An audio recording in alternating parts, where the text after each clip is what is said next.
The sad death of physical media. I want you to picture this. It's Tuesday, September 17th, 2013. I'm saying picture this so like most of my audience watching this wasn't children or too Is that like GTA 5's drop date? 2013? young to remember this night, low-key me included, but F it. It was a crispy September day, just like every other September day. Most people were going on with their regular lives, either going to school or work. But that night, humanity was gonna change and never be the same. GTA 5 was dropping. People were lining up hours before the release at midnight, making sure they called off school or work. I didn't play GTA 5 till like 2015. 2016, maybe in like 8th grade, like 2016, like summer. The next day to bask in all of its gloriness for at least a full day. News reporters came out to interview people with their pre-game thoughts on how the game was gonna be. When the doors finally opened, people stampeded in like it was their final day on. Bro, that, and it's like, I've seen videos of people waiting for the GTA 5 release. I feel like it's way more of like a community experience to see the PS2 drop. Everybody was up like inside a mall at like 3 in the morning, camped out day before, and they're so hype. No part of them's like, yeah, I'm doing this so I could scalp fucking 9 PS2s and resell them. It's like actual gamers that are nerds in like their early 2000s that are like, I'm hype as for the PS2. This is gonna be sick. This is a big drop. It's the best gaming console, and I'm super excited. And you're like, oh my god, wow, this is like awesome. And that just doesn't exist anymore. That's less like physical media. I think he's going to be talking about how like recently, I don't know if you guys know, PS5 is getting rid of like new consoles with a disk drive.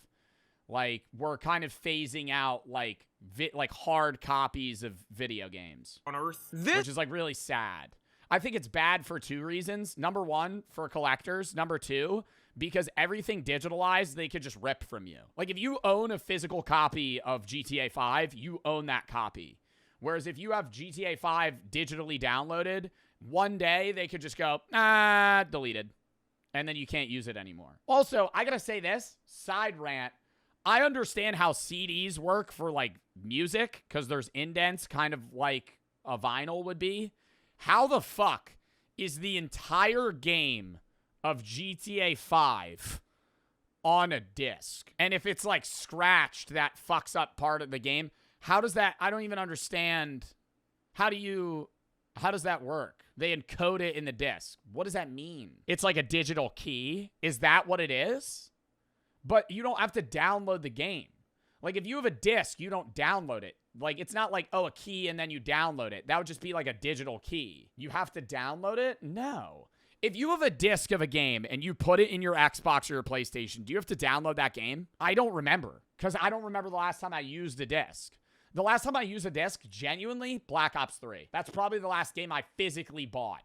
Like, and well, outside of Switch games. Like, Switch games I've put in. But that's different. Like Nintendo shit. This was what people now call simpler times. Skip to a date that hasn't happened yet. Thursday, November 19th, 2026. The lines are empty and no one is waiting for some reason. The reason why? Rockstar has announced they're officially ditching a disc copy and GTA 6 won't come with one. And Sony clarified even more that they won't produce any more discs for PlayStation consoles starting officially in January 2028. Meeting the era of console discs, having a collection to flex on your friends with the magic game binder, showing how much you're better than those bum-ass because you have a bigger collection than them, is officially dead and has basically solidified that this century will be the end of most physical media. And I'd be lying to you if most physical media outside of like vinyls. Like vinyls, people still buy. There's like certain things for like nostalgic purposes and collection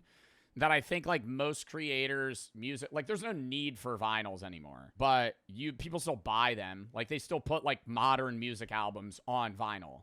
because it's just cool to own. I said it doesn't break my heart. At least to me, this seems like Gen Z's first thing to see phased out and humanity evolve past it. And really, it's every generation. Everyone other than Gen Alpha always grew up with physical media around them. We all remember going to Redbox and— oh my god, don't even get me started. It's a sunny day, you lift up the sheet and you're like, what movies they got? You're scrolling through. Oh my god, trying to pick some shit. It was so much simpler too, okay? That's the thing. It's like, it was so much easier to find a movie too, because it's the same idea as like going to a restaurant with 10 options or going to Cheesecake Factory. When you sit down at Cheesecake Factory and they hand you a 40-page menu and now you're flipping through 300 menu items, it's like, what do I choose? When you're at a restaurant that has 10 options, it's so much easier. Like, now we're in a golden age of media of like Hulu, HBO, everything exists and there's a million options to watch, like at your fingertips. So it's like, what do I pick? When Redbox, it was like, okay, there's like 9 movies out. Let's pick one. And it was like, who cares if we rewatch the same one? I will say the one thing about Redbox I didn't understand was they had video games you could rent too. Do y'all remember that? They had movies and then there was like 5 or 6 video games. And I was like, who the fuck's renting a video game from Redbox? Like, I get renting a movie. I feel like you own a video game. Like, who would rent a video game? Yeah. And you had to return it? Yeah, you had to return it. So you would rent the movie and then you could buy it. I'm pretty sure you could buy it from Redbox too. But most of the time you'd rent it, return it like a week later. Renting a movie, then forgetting to return it and hoping your lawyers don't knock on the door. Or seeing ads about Gamefly and thinking it was the future. I actually don't know a single soul who used it, but I assume the Gamefly.com. company went bankrupt the same way as Redbox because no one returned stuff. One of the first things that pops up in people's minds with seeing physical media diminish from society is you will own nothing and be happy. The origin of— Bro, there used to be a job for people to give advice. This isn't even digital media. This is just like how much time has changed. There used to be like magazines that they would release on how to beat games. And there would be like people whose jobs were to beat games and be there on call for people that needed help. So if you were a gamer, you would call in. Yeah, they were like game informers, whatever it's called. And you would call them and be like, I don't know how to beat level 9 of Space Invaders. And they would go, oh, you just have to do this, this, and this. it is so wild for people that— Now it's just YouTube. It's like the equivalent of, you remember early Fortnite Battle Pass, pre-leveling to get tiers? You had to get stars. And so there was daily missions, and it'd be like open 6 chests and risky reels. But some of them, it would be like, find the hidden star between motel and fucking risky reels. And there would be like a YouTube, like those guys just made like 1-minute videos of like, here's where the star is, just so you knew. Don't know it. It comes from the World Economic Forum, which is basically an international organization with the biggest leaders and people who shape the world, where they try to find solutions for the world to quote unquote improve it. I get this is supposed to be a positive organization in theory. All I think of when I see pictures like this though is the Kotsky photo with all of them menacingly looking at the camera. They made a presentation in 2016 saying you will own nothing and be happy, where they say products are replaced by services and people will need to rent or share everything they need. The worst quote by far is from the presenter who did it when she said, "Welcome to 2030. I own nothing, have no privacy, and life has never been better." Imagine saying this with a straight face thinking everyone's gonna be like, sounds great. They basically— Or like video game companies when they're like, actually, we're just gonna make it so you can't really own our video game. You just buy it for a period of time. What company tried to do that and then immediately stepped back? Was it EA? EA did it? But what were they trying to do? I forget what it was. pitched what— Like they were trying to get people to rent like FIFA. Yeah, it was like a monthly membership, kind of like Xbox Game Pass, but for their— oh no, it was Ubisoft. It wasn't EA. It was one of those big game companies. They were trying to make it so you had to like pay to like rent it, but when you stopped paying it, you didn't get any of the game files and they would like delete it. Plankton did in the SpongeBob movie and hoped for a positive reception. And Loki, as time goes on, they kind of weren't wrong with the time. I gotta Google that. I gotta Google it. And then we're gonna rewind. It's gonna irk me if I don't know. Ubisoft tries to make it so you can't own their games. Was it Ubisoft? Yeah, Ubisoft has taken the opposite approach. They actively maintain that gamers do not own their digital or physical games. They argue purchase only grants a limited license to access software, which should be able to be revoked at any time. Ubisoft completely shut down their servers for the online racing game The Crew in 24, leaving players who paid the full price unable to play it anymore with no refund. It's like you just buy a license to play it for however long they want to keep the game up. Everything past 2016 has turned more and more into subscriptions. I mean, for God's sake, they're releasing a car where in order to get the full horsepower of it, you got. But that's like, there's so many game companies that have tried to do that. You gotta pay a subscription. Imagine paying. Isn't that the same thing with like, is it Tesla or BMW where you have to like pay to activate your heated seats? Like you buy the car, but then you have to pay to like be able to use something that's in the car, which already exists. I think it's BMW. That's fucking crazy. I think here's the problem. He said ever since 2016, I think Tommy's right, but we had a golden age from like 2016 to 2018. Remember when Netflix had everything? That was like the peak where cable TV was super expensive. It was this monopoly that existed and it sucked. And Netflix came in and they went, we have a solution. Just give us $15 a month and you can watch whatever you want. And you're going, oh my God, this is awesome.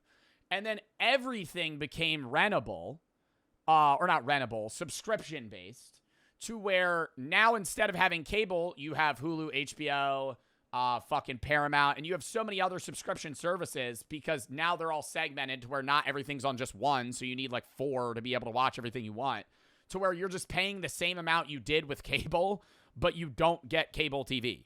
So now it's like very common that people don't have cable TV, but they just have 4 subscription services that add up to the amount they would have paid earlier. So it's like maybe fractionally better, but it's just like, that's the thing is it's just capitalistic competition. Like you're going to have moments where people innovate and it becomes really good. And then all the competitors go, we're going to do the same fucking thing. And then once everybody's doing the same thing, they hike prices.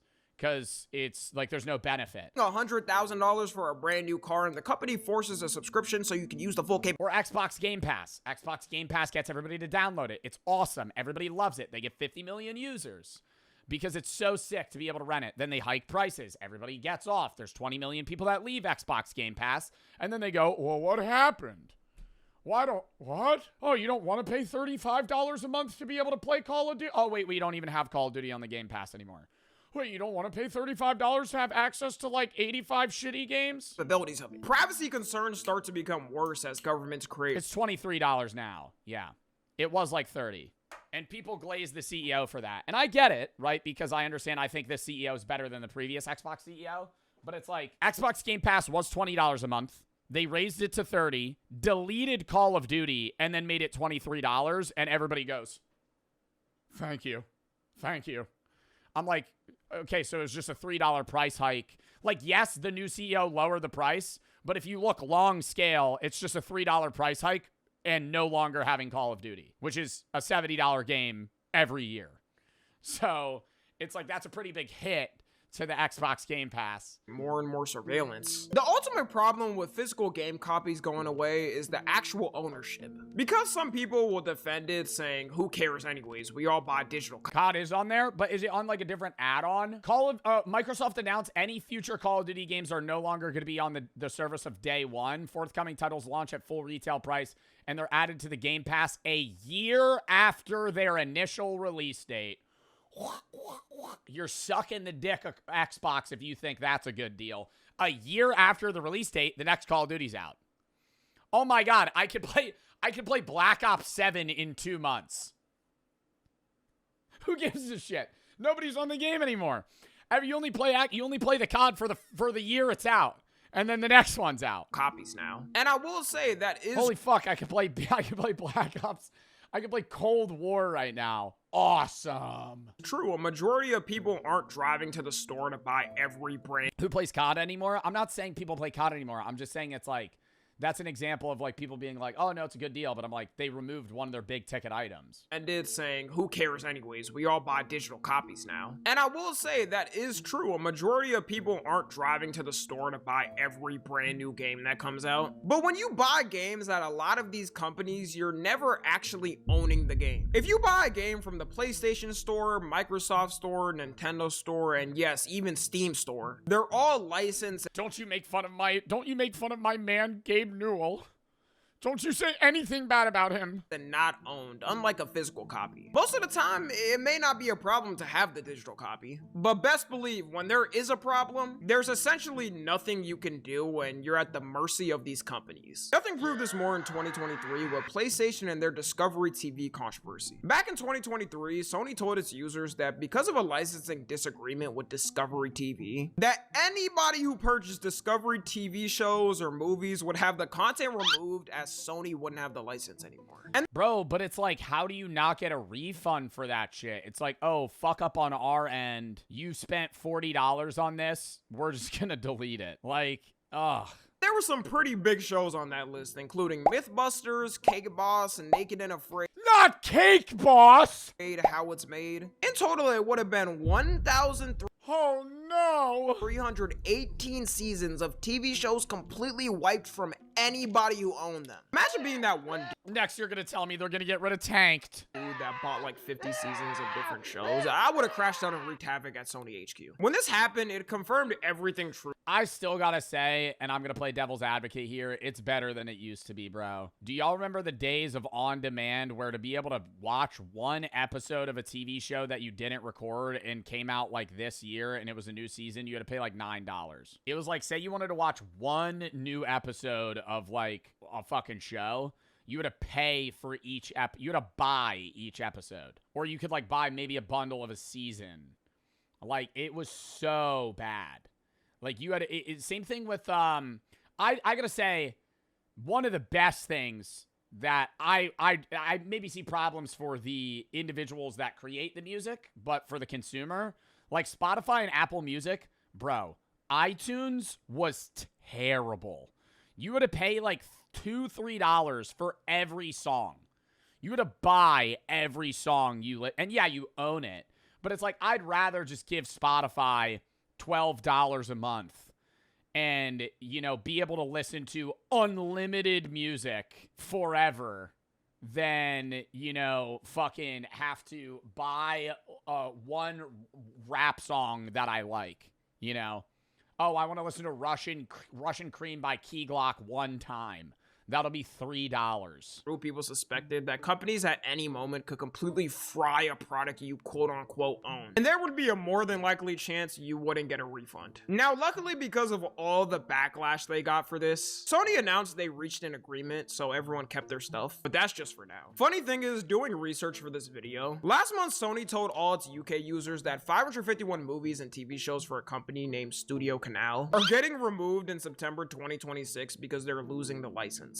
This one didn't make as much noise, so they probably didn't care to fight it and let it die. But I hope y'all know this is just gonna happen more and more. So even if you're not someone that cares about physical media as much anymore, you should understand why it's needed. This also happened for games, like a game called The Crew, for example. Ubisoft sold the game for full price to people, and after it didn't do as well as they wanted, they decided to delist it in 2023, and in 2024, they shut down all— Did they ever refund? Wait, I gotta Google this. Did they refund people who bought Concord? Oh, they did. Sony and PlayStation issued full refunds for everybody bought Concord. I was gonna say, because that game was out for a week. The Crew's different, but the Crew's different. Dude, Concord, oh my God.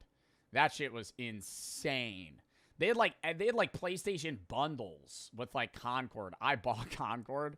I did an ad for Concord. I remember I go live, I play Concord. There's like maybe 1,000 people online on release. I'm like, oh, this game ain't that popular. I'm like, maybe it'll grow. And then I had to do a YouTube video for them too. So I do the stream and I get the YouTube video edited and I'm about to post it. And my manager hits me up and he goes, they're deleting it. I went, what? He goes, the game's not going to exist anymore. You don't need to post it. I go, oh, already? And he's like, yeah, they're deleting it. I go, oh my God. All of the Why'd they delete it? It flopped. It was a hero shooter game that cost like, what was it, chat? 30 or 40 bucks. So it's like you're already competing. I don't know if Marvel Rivals existed at the time. I don't think it did. But you were competing with Overwatch, which was free. So, and it was 40 bucks. And so that's part of the problem. Like if you're going to create hero shooter games are historically free. And now at this point, it'd be like, imagine creating a hero shooter to go against Marvel Rivals and Overwatch. But instead of it being free, you make it 30 bucks. So it's like you're already paywalling like 80% of the users that are even going to try it out. Because those type of games, you just have to make money on microtransactions. You're not going to make money on the game itself. And it was like the gameplay was good, but it was like it wasn't nearly good enough for it to even be recognizably worth as much as it was compared to a game that's competitors free. Servers. Then right after that, they started yanking the license from people with 0 refunds. This is why they don't want shit in person, because if that was me, I'm not going down without a fight. I'm gonna tell a Ubisoft employee to square up and fight for my copy. I'm keeping it, goddammit. Then instead of hitting people with it's not even possible to outbeat other hero shooters today. I mean, we're literally about to rip a Marvel Rivals out in 30 minutes. But like, no, Marvel Rivals and Overwatch are the definitive hero shooter games. I don't think anything will beat them. NetEase is one of the biggest gaming companies alive. Genuinely. Like, they grind shit. So many popular games coming out are NetEase. with an apology, maybe giving them TF2? TF2 is not as big as those games now. Maybe like all time, but that's like an old game. refunds for something they bought.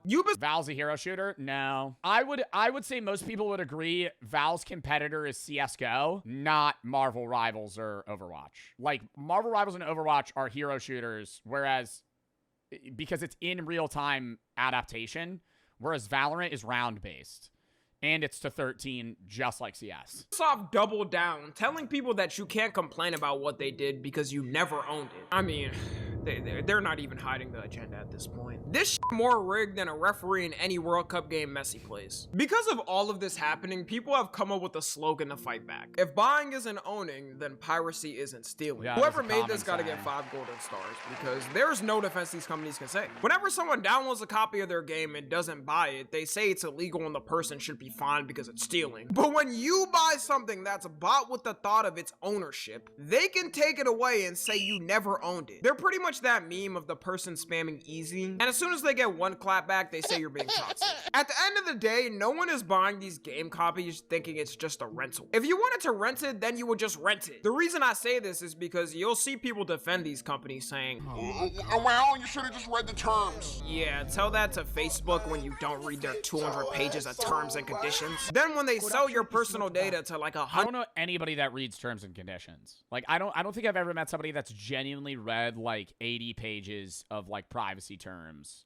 on a social app. 100 different companies just to come back saying you should have just read the terms. After that company gets hacked who bought your data, now all your emails and passwords are leaked. That's actually how it works a lot of the times, by the way, but nah, it's your fault for not reading 200 pages of dog shit. The company who maliciously sold your data. Well, and it's also like you gotta keep in mind it's either you use it or you don't. Like, that's the biggest thing. It's like when I went on this boat trip, it's like, oh, we gotta sign this liability waiver. I don't fucking read it. Sign it. And my friend will be like, why didn't you read it? Because if I don't sign it, I don't get to go. I either sign it or I go home.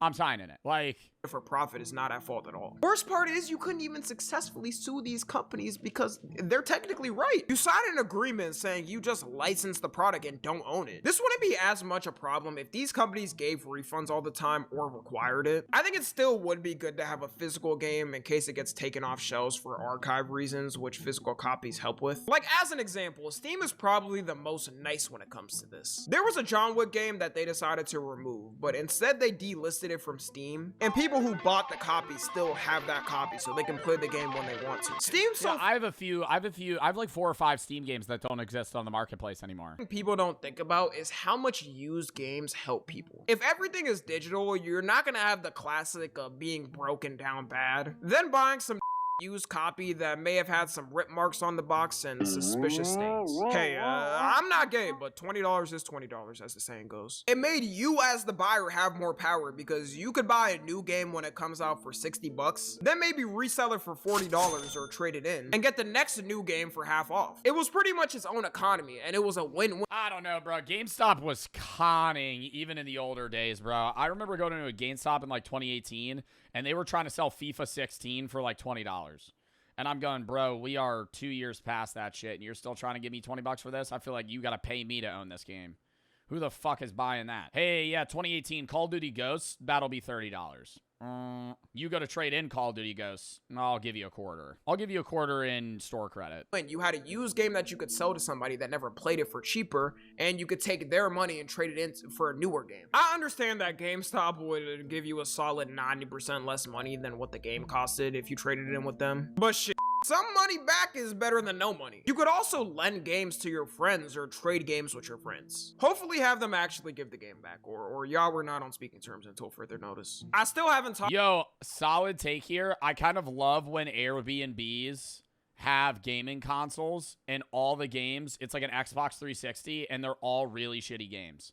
Like in my head, I'm going, wow, this is like uber lazy and these games suck. Like this isn't really that big of a perk, but it's like super fun if you're hanging out with your friends and you're like, oh my God, we're going to play NHL 2007. We're going to play a game that came out that we're probably the first people that play this game in the last 9 years. Talk to this in third grade that never gave my SpongeBob movie game back to me. Hope he's doing terrible in life. For a lot of poor kids, this will be their Game Pass and main way they got games. The best bet they have now is if the game studio decides to put games on sale, or getting the Xbox Game Pass, which... Bro, just buy every game on Steam on the summer Steam sale or the winter Steam sale, bro. Just pile up like 20 games and just ride that until the next Steam sale, dude. So much shit's like 80% off. Even that won't have everything they want. Companies are known to keep game prices high no matter how old the game is. Removing physical copies is... Not everybody's on PC. I'm saying for people that are on PC, squad. ...is only to... Sorry, that was mean. ...benefit the companies themselves. It's not like they even have to make a mass amount then they have them potentially not sell on shelves. They could make them on order and ship them to people, but they're choosing not to because they know what's smarter for money. I'll end it off with, even though things like this happening are sad, I don't think physical media is truly out yet. People will always appreciate physical value of media, and a lot of people are even fighting back by getting more physical things. Holy giga, Chad. Example is vinyls, which saw an increase of more people buying them. Even though it's mainly for the aesthetic and not to take out the big ass disc and play music on it, it's better than nothing, alright? At least people are buying physical media. Also, people are still buying things like manga or books because they want a cool looking collection. So humanity hasn't fully given up Well, I think they just want to read them too. Digitally reading a book sucks. to digital media yet. And my hope is we could have a good balance of both, because if we had all digital media, I hope y'all know these companies will be the most scummy, greedy pieces of all time. Follow me on Twitter, Instagram, and TikTok. As always, I love... Bro, you always say TikTok. I love Tommy, bro. That was a good video. Let's continue to collect physical media, guys. We want to own stuff. Yeah, but like nobody... Here's the thing. I want discs to exist as a safe net, but it's like 12% of game sales in an individual game are like physical copies. Like most people are just buying digital because it's just easier, bro. So much easier.